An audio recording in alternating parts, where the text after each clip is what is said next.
Hi, everyone. My name is Brittany Larson. I'm the library director at the Muskego Public Library, part of the Bridges Library System. And it's my honor to talk to you today and to prepare this presentation. And this is a Wisconsin Library Buildings and Spaces project presentation. Today, this topic is going to be called Project Management Lifecycle, specifically related to building projects. And you are going to see this life cycle that starts with needs assessment, goes through scope, funding requests, logistics planning, project execution, and project analysis. That infographic you see on the front line, you are going to see that throughout the presentation. A little bit of background about myself. I have 15 years in academic and public libraries, over 8 years in library project management, and over the last 5.5 years, I have managed capital building projects to a total of $900,000. And you'll see an example of one of our larger renovations that we did to renovate our kids' area. That was a $300,000 project back in 2018. So I'm going to be talking to you about building project management today. Like any good presentation, we're going to first talk about the purpose, why we're here. And the purpose is really that building projects are so complex. There are so many details, lots of stakeholders involved, lots of money on the line. And so the purpose of this presentation is just to provide some framework on how to manage all of those details and minimize the issues. And I really want to emphasize the word minimize here because over the last 5.5 years, if I've learned nothing else, it's that building projects inherently come with issues. No matter how well you plan it, all the details, all the meetings you do, there are going to be problems, there are going to be challenges, there are going to be unexpected things. And sometimes those unexpected things are good things, but either way, it may not fall according to your plans. But when you have a good project management structure in place, it does make resolving those issues a lot easier. And for the purpose of this presentation, I do want to clarify that when I'm talking about a building project, I'm not just talking about building a new library building or doing a massive expansion, because a building project can be anything that affects your building. It can be something like a security camera deployment or parking lot renovation or expanding your study rooms, doing a furniture-wide building upgrade or a building-wide furniture upgrade. So all of these projects would work with this type of project management framework that I'm talking about. So first, before we get into how to manage the project, we have to talk about where these projects live, how they're found. And you can find building projects in a couple of different ways. First, a lot of times they're found in your library strategic plan if you have one. If you don't have a library strategic plan, I would encourage you to get one. And it doesn't have to be a 4 or 5 year long range plan to start. It can just be a simple 1-year plan to get you started, but it is beneficial to have that type of strategy in place. So your strategic plan will often talk about library services, but also library facilities. And so that's a good place to find project ideas. The second place is your municipality community plan. A lot of them will have long-range plans that sometimes go out as far as 25 years. And it is a good idea for you to take a look at that plan. One, is the library featured in it? If it's not, you may want to figure out how to get the library included in your city plan.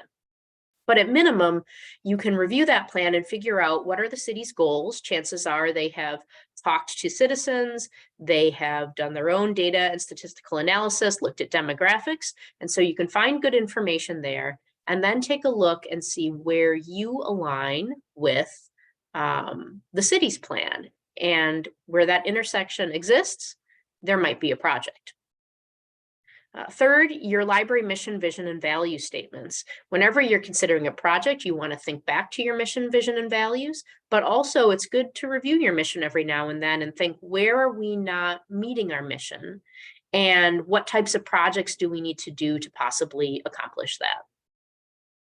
And then lastly, the obvious, you get patron and staff requests. A staff member may come to you and say, hey, I'm really noticing that these types of issues are happening in the specific area, or a patron may say, I'm noticing I'm having issues in this area. Is there any way we can resolve it? So making sure that you have a process for patrons and staff to give you feedback, whether it's through staff meetings, comment forms for patrons, online fillable surveys that they can do at any point. You want to make sure you have that process in place.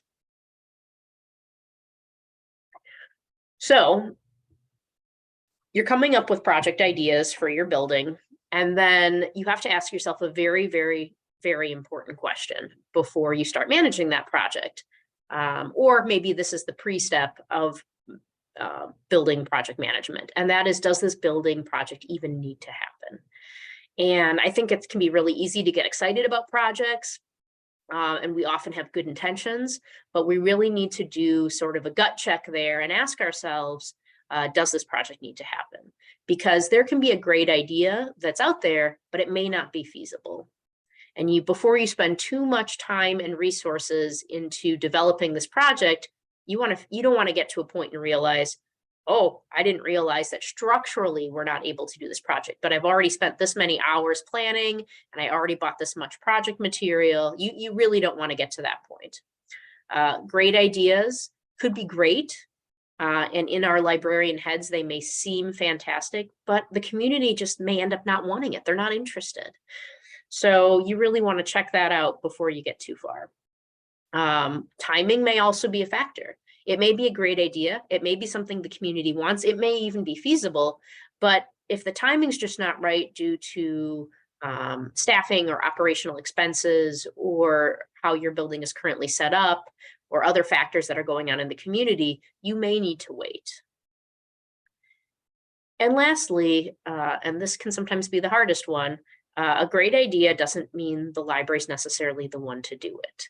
And there can be an idea that really seems to meet a need that community is getting really excited about, that seems feasible, that seems like you're ready to go and do it, but does it fit your mission, vision, and values? Or is it a great idea that maybe somebody else in the community should be executing? So that's just something you need to ask yourself before you launch too far into this project. So the first formal step of project management for a building project is doing a building space needs assessment. And this is really just helping you decide, does this project need to happen? This process will help you either affirm, yes, we need to do this, or it will say, ooh, you know what, actually, there's all these factors that came up that I didn't expect, and, we need to at least slow down or, terminate this project. So I've listed on this slide a variety of components that a needs assessment can have. Staff feedback is really important. You certainly don't just want to drive a project based on patron perspective alone, because the staff have to be the ones to execute it. Staff observation of a space. So telling your staff, for the next 3 weeks, we're going to be walking around once an hour on the half hour, observing this space, just walk by and just note a couple of things. How many people are there? Are they meeting in groups or individually? Do they need large tables to spread out, or do they need smaller cubby spaces to work? Are they needing electrical access or data access? All those types of observations. You could survey your patrons. You could do research on scholarly articles or best practices research on public buildings. And I want to clarify here that I'm not just talking about articles written about library public spaces, because often a lot of innovative or unique ideas or great ideas can be found in other public buildings, right? We have amazing museums out there, great public schools, we have retail stores. All of these places are open to the public, and you can bet that they have also done research and tried to analyze how to best set up their public building for their community. And public libraries also take those community members in as well, right? Like the people who go to the schools also come to the library, hopefully. People who go shopping at this local retail store, they're also going to come to the library. And so the effort and time that these places have put into analyzing public space use, we can use as well.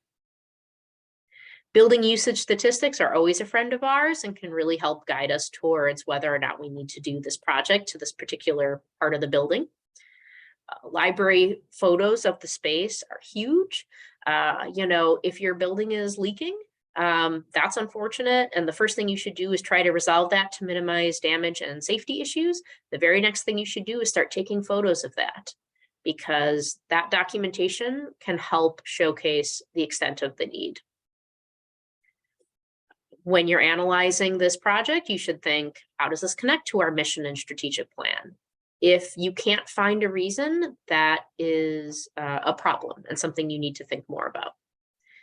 And lastly, when you're doing a needs assessment, think about your community partnership potential. There may be opportunities to partner in the projects that you're doing, but partnerships have consequences. And they're not always negative consequences. Sometimes the consequence is a good consequence, but you really want to think about, if we are going to be sharing the same space or sharing the cost of this initiative, you really want to think about whether that is something that long-term will continue to yield benefits for both you and the community partner. So that's a laundry list of different components of a needs assessment. But I also want to point out that you can scale your needs assessment to the building project depending upon 4 factors. And really, it just comes down to, if all you're doing is painting the magazine area and maybe getting some new furniture, that probably doesn't warrant that full laundry list of needs assessment topics that I suggested. However, the larger the project gets, the more you want to start doing more due diligence. So, for example, cost of the project. If it's a very small cost, the only thing you may want to do from that needs assessment list is walk up to a staff member and say, hey, do you think we should paint the back corner of the magazine area? I think the maroon color's out. Let's bring in gray and maybe add a floor lamp. That's a very low cost, aside from maybe just doing a check with a staff member or 2 to get, a perspective. You just execute the project. The more money you're going to have to ask for, the more you really want to know, is this project, does it need to be done? Because you're going to be asked about that later when you ask for funding. Staff and patron impact is another factor to consider when you're thinking about how big or small of a needs assessment to do. If this is a project that is going to impact staff workflow or staff coverage at service areas, you absolutely need to do this needs assessment, because it's going to impact how they work and maybe the amount of hours that you need. And you may think you know exactly what the impact will be, but you may not know, and you don't want to take that risk. So thinking about the staff and patron impact, the greater the impact to them, the more thorough of a needs assessment you want to do. Reversibility is another factor to consider. If your building project can be easily reversed, so let's say you're just doing a painting project, right? Or let's say you're going to be purchasing new furniture for an area. Well, if that project doesn't work out, you can always change the painting color again. You can always move the furniture to a different area of the library and reverse, the impact you did to that part of the building. If it is very permanent, like you are eliminating your public meeting rooms in order to make a permanent makerspace, that is very hard to reverse. And so you want to be very confident that this needs to be done and that there's no unintended consequences. And lastly, the nature of the project. Is it a subjective thing? Is it divisive in any way? The more divisive, the greater the needs assessment, so that you can have something to fall back on if there's questions, right?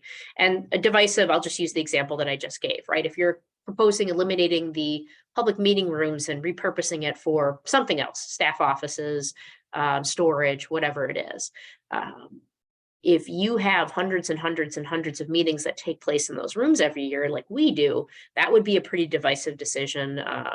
And I would really want to make sure that the net gain is greater than any of the issues and the losses that we'd have. And so therefore, I would want to do a really thorough needs assessment.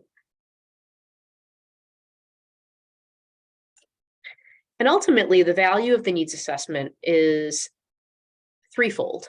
First, it confirms to the project approvers that this project needs to keep moving forward. So it confirms it for you. It confirms it to your director if the director is not the project manager, and it also confirms it to the board. And how great is it if you're able to show those individuals this needs assessment? It advocates the project to your funding agents. So eventually you decide, I'm ready to do this project. If the needs assessment proves out, then you have to go and talk to the city, write grants, get corporate sponsors. Either way, if you have a needs assessment in hand, they know that you've done your due diligence. And lastly, the needs assessment helps defend against scrutiny, negative scrutiny.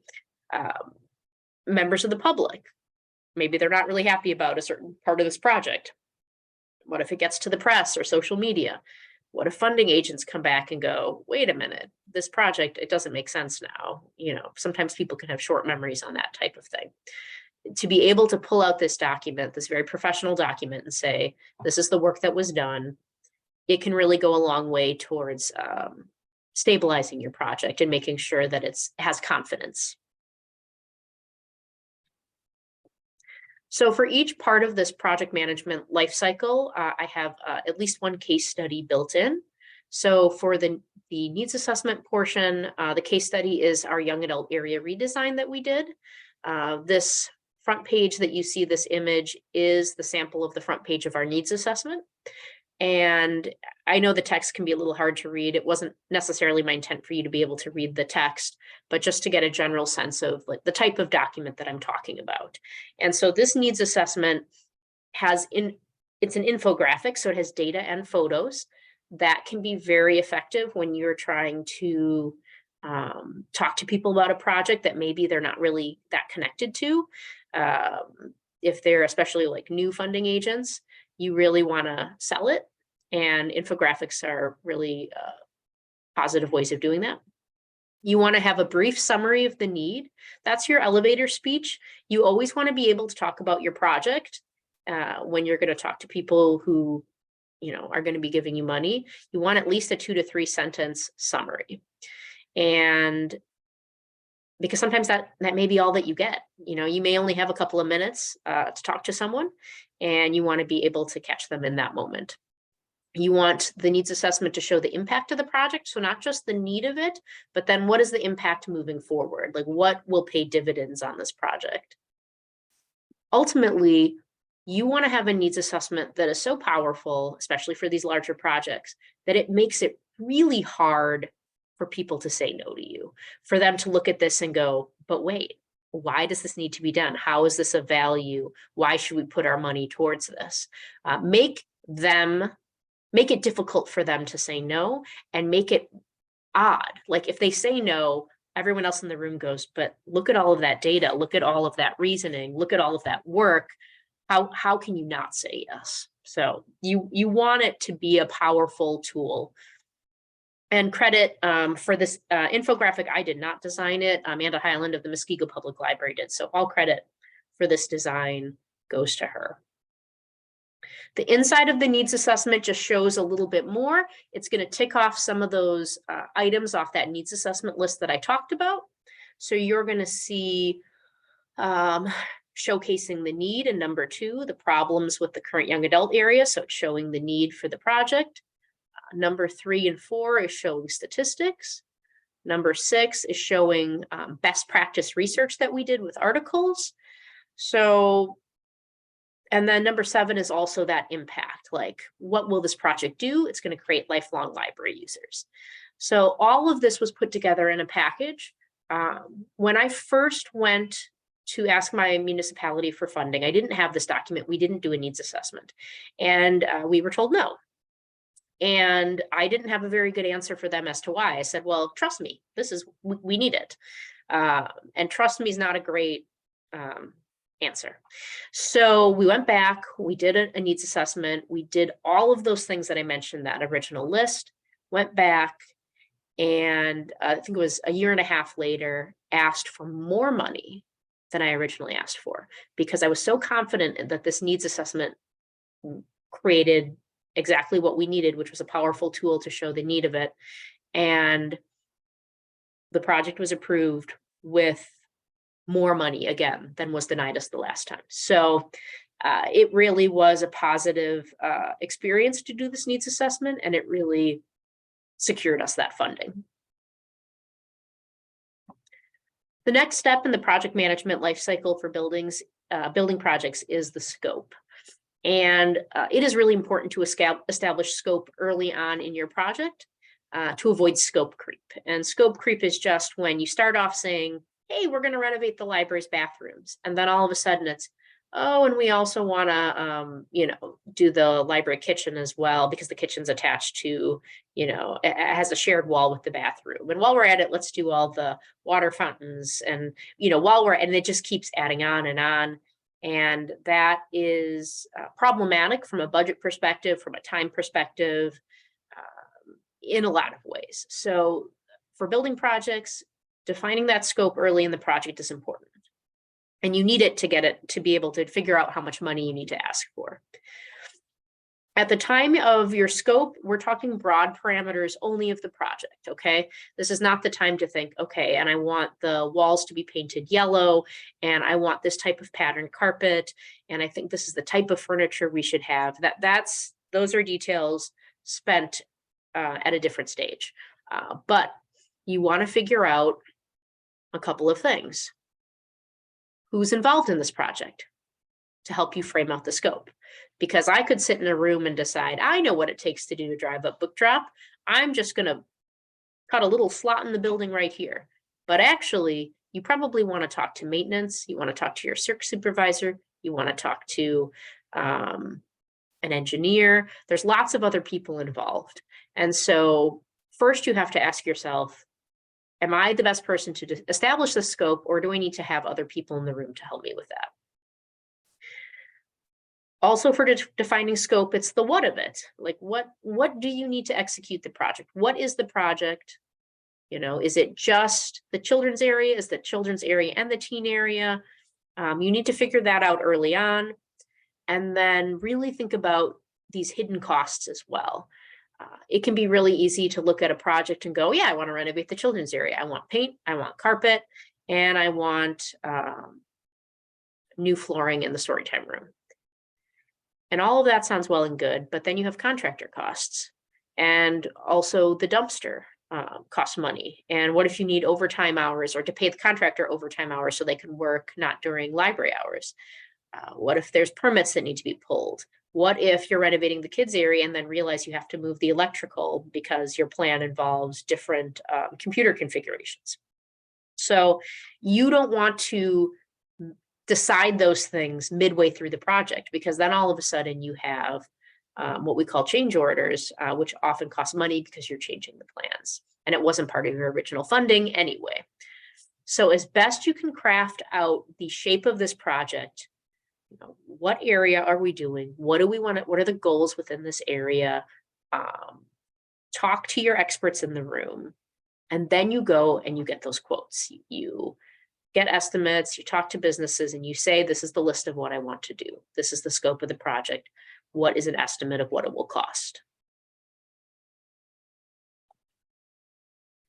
So the case study for scope that I'm doing is just a quote breakdown of, this is an example of a flooring proposal that I did back in 2021.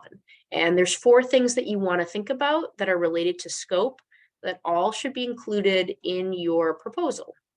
So number 1 is every project step included. So, like I talked about earlier, it's not just the installation of the carpet, but also make sure that you have them remove the carpet and dispose of the existing carpet.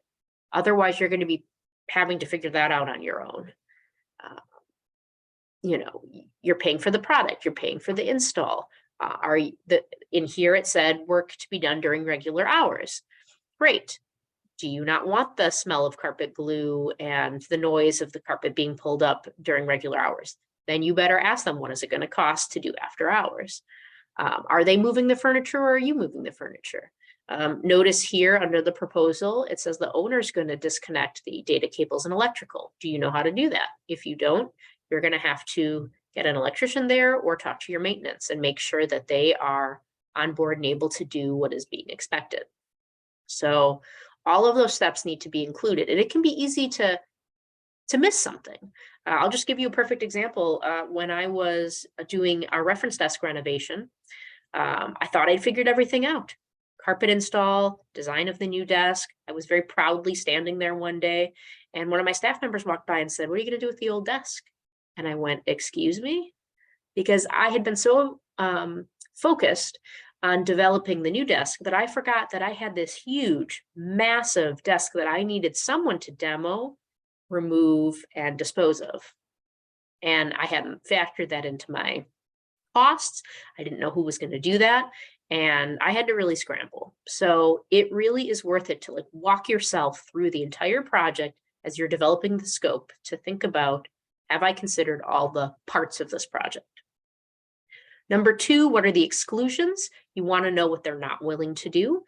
So you can figure out, am I capable of this, or do I need a second contractor to do it? What are the terms? There are terms and conditions that come with these proposals, and you have to make sure that you're willing to accept those terms. Sometimes a city attorney may need to look that over, depending upon what they are.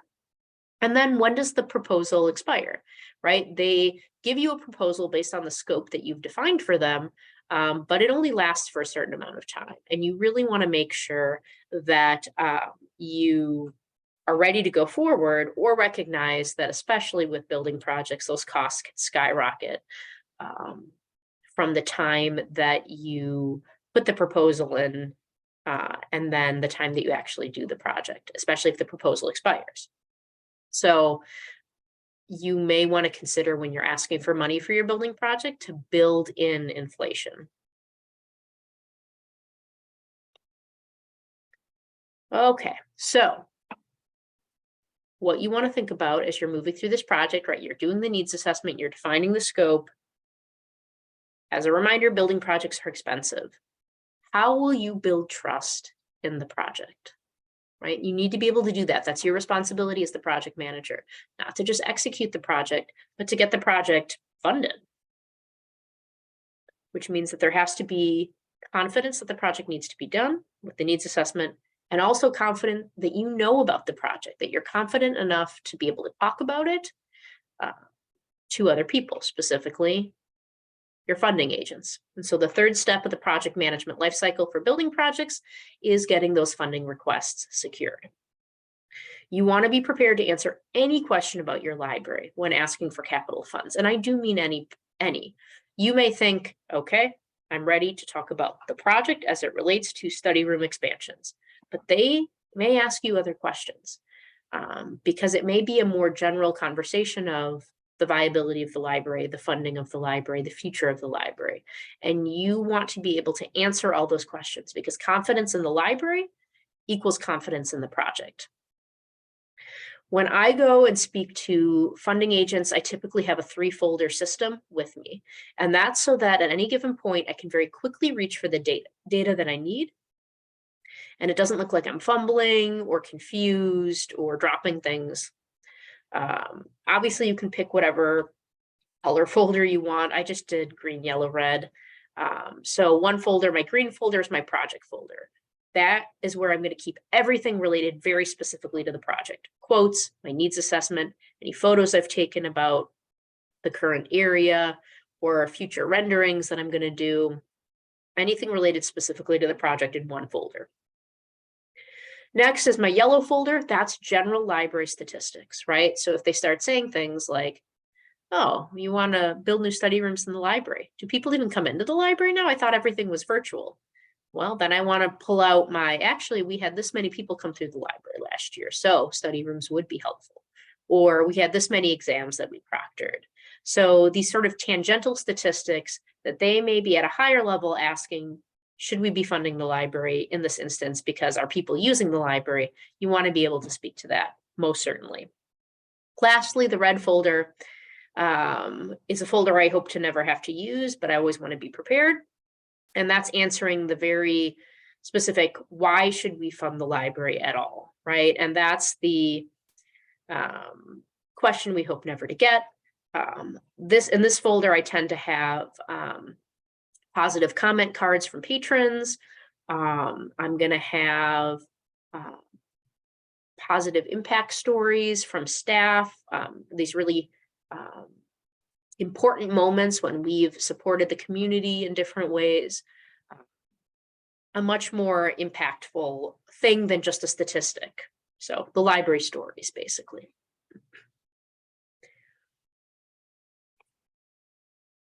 So a case study that I have for the funding requests step of this project management lifecycle is our building RFID conversion. So for our project, it wasn't just the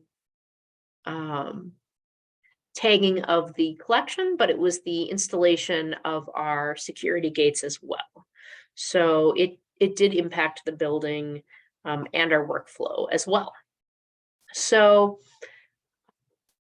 this was a project that I needed to get funding for from my municipality, and I knew it would be a little tricky, and I wanted to be prepared to answer the questions. And I've talked about infographics before, but I'll mention it again. They are valuable to use for projects that are technical, right? So not everyone is familiar with RFID technology. It's a very technical thing. And so infographics really help break it down because people are not going to fund something that they don't understand or they don't trust or they feel too disconnected to. I use infographics for things that are unusual, right? RFID, what's that? They may have not encountered it before or realized that they encountered it. If I want capital project money to seal my parking lot, most people know that you have to seal your parking lot every 7 or 8 years. They've seen parking lots get striped before. So I wouldn't need an infographic for that necessarily. But for something like RFID, where they don't necessarily see it in action, it might not look different to them if they're the day-to-day patron going to the library. The infographic is helpful. And lastly, of course, for expensive projects, infographics are helpful as well. You want to paint the picture. So what you're going to see in the bottom part of this PowerPoint is that I've sort of labeled the front and then the back of the document that I handed out to these funding agents. The front was a high-level, high-detail infographic. Answered the top questions I thought I would get. What is RFID? Why are we doing it? And why now? Those are often the 3 most important questions. That usually works for a lot of people because they just want the high level stuff. But there are always going to be people who want the details. They find comfort in the details. And so if you flipped over my infographic, on the back was a lot of text. And that was for my detail people. And so for people who were asking more questions, I would encourage them to flip over, take it home with them, come to me with any follow-up questions. This way, it met the needs of both types of individuals so that I could hopefully get the funding, which I did. The second funding case study that I have for you is our roof. Now, I want to be clear that actually this funding request is, excuse me, not active yet. I am in my preparatory stages, sort of in my needs assessment stages of this project. But as you remember from my needs assessment, one of the first things I'm going to be doing is, as the building is failing, I'm going to be taking photos of that and storing it up for when I do need to make my funding request. Use those images to tell the story. It proves the extent of the issue. So you can see my roof. We have these mammoth icicles, which cannot be good for the roof and the gutter system. And frankly, if someone walked underneath that, thankfully that's not a patron walkway, but still, that's pretty crazy. Liability. So that may not look like a great photo, but what I would tell the funding agents if I were talking to them is that the water is leaking through our gutters and forming these water pools that freeze and make it very icy, abnormally icy, even for a Wisconsin winter. And then I have a snapshot of an email that was sent to me about a leak in the roof, which details some damage to the collection. And so when I go before our funding agents eventually, and this may be years down the road, I'm going to show them these photos and show them this is not how a roof should be working. It's spewing water on walkways. It's creating ice dams. It's damaging the collection. We're getting leaks. We need to preserve the larger investment, which is everything inside the building as well. So, like I said, we're slowly building the case. We're a bit out yet from it, but it's never too early, especially for something as expensive as a roof, to start gathering that case to be built. The next step after funding requests is logistics planning. This is where you start getting into those really fine details where you're picking out paint colors and carpet textures and furniture choices and really starting to get into the details. So you will want to identify who's on your project team. Is it just you? Is it you and a couple of library staff members? Does maintenance need to be on your project team? Do you need IT involved because this project involves needing extra data lines or phones in a place where currently there are no phones? So establish who's on your project team. Sometimes there may need to be pre-meetings with a smaller group of people, follow-ups, all of those things. Meetings do have to happen, right? They shouldn't be unnecessary meetings, and you may need agendas, but they do have their value. Communication and scheduling with vendors and contractors is going to be key. These are groups that maybe you haven't worked with before, so you have to develop that relationship. You have to figure out when they're coming, how they're going to talk to you. If you're not around, who can they talk to? You have to identify who your project stakeholders are, who is going to be impacted by this project, and then make sure that you have a communication process for updating them on the project status, especially if it impacts them in a negative way, like for staff, if their workflow is being adjusted, for patrons, if they can no longer use the front entrance or this part of the parking lot. You really want to keep them up to date because nobody loves disruption, but they like disruption even less when they're not given a heads up about it, when they don't know if it's ever going to end, when they don't know why it's being done. So you have an opportunity to have positive communication with your project stakeholders, and then they may welcome the project more. While you're doing logistics planning, again, constantly evaluate how is this impacting staff, patrons, and services, right? Are we able to still do curbside if we're doing redoing the parking lot? Those types of questions.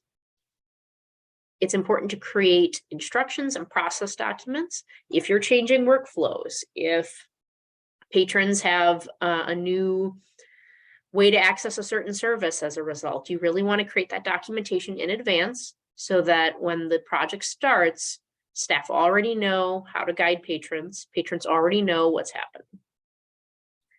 You want to try to create a project timeline as best you can. When is this project going to start? Because whatever the project start date is, and that can be very dependent upon when your contractors are available, you want to start that communication process to your project stakeholders, to staff, the documentation, instructions, process documents. All that needs to happen before the start date. Because if you're trying to play catch up again, there's going to be negative feelings about the project.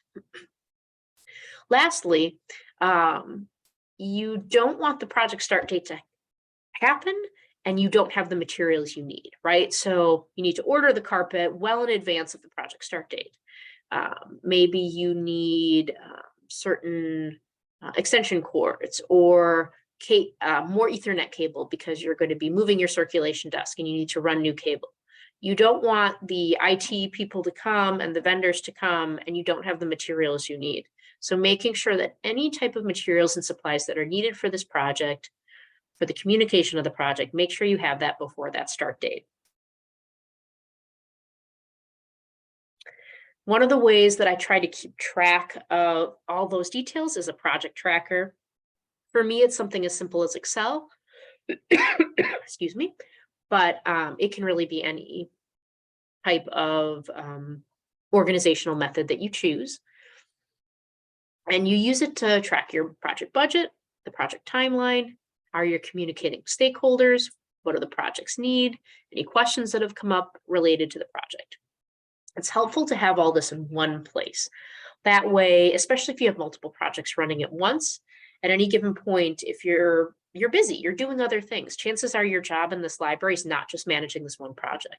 And so to be able to go back and say, oh, okay, so this is where we're at with this project.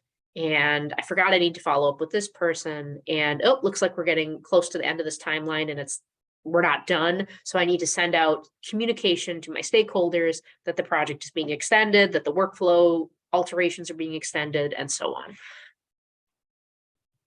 Even more importantly, you are just one person, but what if you unexpectedly have to be out? If someone else on your project team has the same project tracker that you do, if it's shared with them, then if the vendors and the contractors show up, they can say, yep, I'm confident that I can continue to help, move this project along.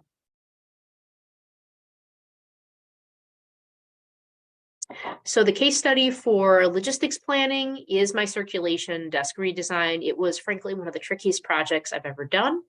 And it was by no means the most expensive project I did, but it was just complicated because of the sheer amount of stakeholders that we had. So what you're going to see in this slide is a variety of tabs from my spreadsheet, and there were a lot of them. I had a tab for my budget, like how much money do I have left? A tab for my priorities. When I met with my project team originally, we sat down in a room and said, what are the priorities for this project? And so at any given point, we would check that tab and say, are we still on track to meet these priorities? We had a tab for ADA considerations to make sure that our desk would be ADA accessible. We had a tab for hardware storage needs because it wasn't just a desk. It was a lot of computers and fax machines and self-checks. This project included a separate table, some processing tables, so we wanted to make sure we were thinking about that. We had a tab for questions. Anytime something came up and we were like, oh, we need to do more research on that, we would log the question in the question tracker so that we could make sure that we followed up with that. The add-ons tab, that was our stretch goals, right? We had our priorities tab, but then we would think of things along the way like, oh, wouldn't it be nice if we could also paint the back wall? Wouldn't it be nice if we could take this opportunity to, I don't know, create more space in the back area if we adjusted, this and that. So we started creating a list of add-ons, and this was our way of controlling that scope creep that I talked about. We knew we had our priorities. I would constantly be checking against the budget. But if we were coming in under budget, then I would look at that add-on spreadsheet and go, you know what? I think we do have the money to paint the back circulation wall as well. We had a stakeholders tab, which I'll go over in greater detail in a second. And then, of course, the project timeline. What's the goal? Are we still on track to meet that timeline goal? Otherwise, I need to check in with my stakeholders again. Some of who are working on the project, some of whom are being impacted by the project. So you can see I had lots of stakeholders here, and that's what made this project so tricky. I had my circulation staff, library patrons, because we had to create a temporary circulation desk, reference staff, because they were taking on some additional questions that normally would go to circulation, maintenance, and IT, because we had to move the data cables and create new data cable paths. I had to work on the desk design with the desk manufacturer and also the delivery of it. And I had to time that very closely with the electrical company that needed to establish the new electrical conduits and the flooring company, because we took that opportunity to lay in new carpet. And all of them had to sort of be happening at around the same time. Materials had to be ordered, but if the carpet got delayed, that would put off when the desk manufacturer could install the desk. So this project required a very high level of logistics planning just because there were so many stakeholders impacted and working in sort of conjunction with each other. This is an example of the stakeholders tab. If you open it up, a little hard to see, but I have a column for each of my stakeholders. So my maintenance team, my IT team, the desk manufacturer, the electrical, the flooring, the design team. And then every time I had a communication with them, I would just note the date and what we talked about. And you can see that I would get to a point where I would say, what is my next action step with this stakeholder? And then at any given point, if I'd stepped away from the project for a couple of days to do something else, I could come back, open up the spreadsheet and see, okay, I have to follow up with maintenance on this. That's the last thing we talked about. I need to follow up with IT on this. I need to check in with flooring about the carpet delivery. It was a really quick way of reorienting myself back to the project. Okay. After logistics planning comes the project execution. So as you can see, a lot of times we may go from, do we need to do this project? Yes. And then we think we can go right into project execution. But defining the scope, securing the funding, doing all that pre-logistics planning is really important in effective project management. So now we're at project execution. And really project execution, if logistics planning has been done really well, is about making sure that communication updates are happening regularly, safety considerations are being followed for the project, you're doing daily check-ins and walkthroughs, which is really important because you may think you communicated effectively, but either you didn't or they didn't listen correctly. Either way, daily check-ins and walkthroughs of building projects are incredibly important. Addressing surprises, like I said. Project management is not about eliminating issues, it's about minimizing them. There's always going to be things that come up. And so with a good logistic planning and project management, the surprises will be something you can roll with because you can devote your attention to that because everything else is running well. Then before the contractors leave, you have to do a final review with them.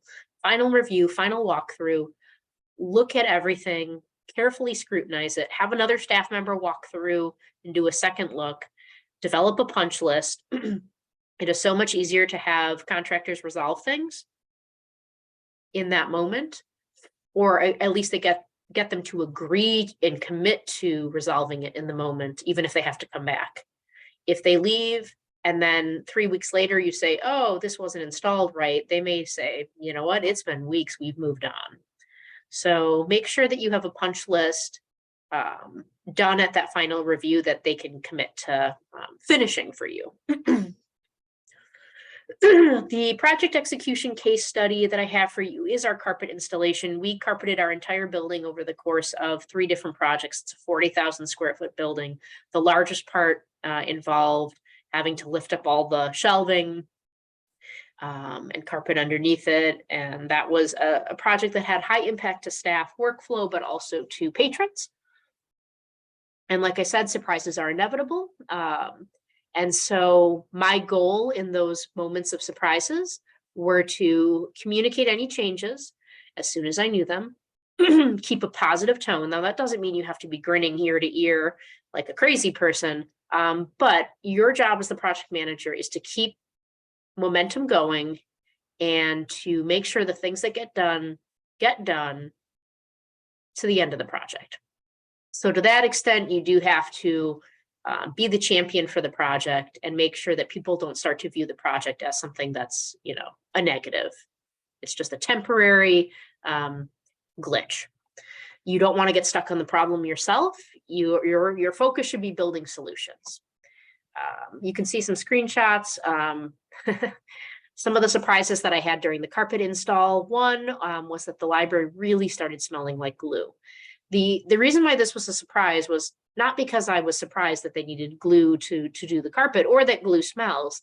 It's that when I talked to the company and I said, is this going to be a high impact smell? And they said, no. Now, what I forgot is that they work alongside that product all day. So to them, it didn't feel like a high impact, but to staff, even to patrons, it wasn't a huge impact because they were in and out. But for staff who had to work there 8 hours a day, it was a high impact. So it's just a reminder that perspective is important when you're asking those questions. So that was a surprise. And we had to make some adjustments, like letting staff work from home if they needed to, talking to the contractors about getting a better ventilation system set up, things like that. We had carpet, we didn't have enough carpet. And that was a huge adjustment we had to make because we had to order more carpet from the carpet mill, and that carpet mill was in Georgia. And then the carpet had to get here. But, you know, we were able to work around it. I did a walkthrough once and found that the carpet was being installed the wrong way. That may have been my communication error, or maybe they misunderstood me. Either way, that was a surprise and something we had to adjust to. So making sure that you are communicating changes, that you're doing those walkthroughs, that you're communicating constantly, it will help minimize the issues and you know, get you moving on from them as quickly as possible. All right, the last step in the project management lifecycle for building projects is the project analysis.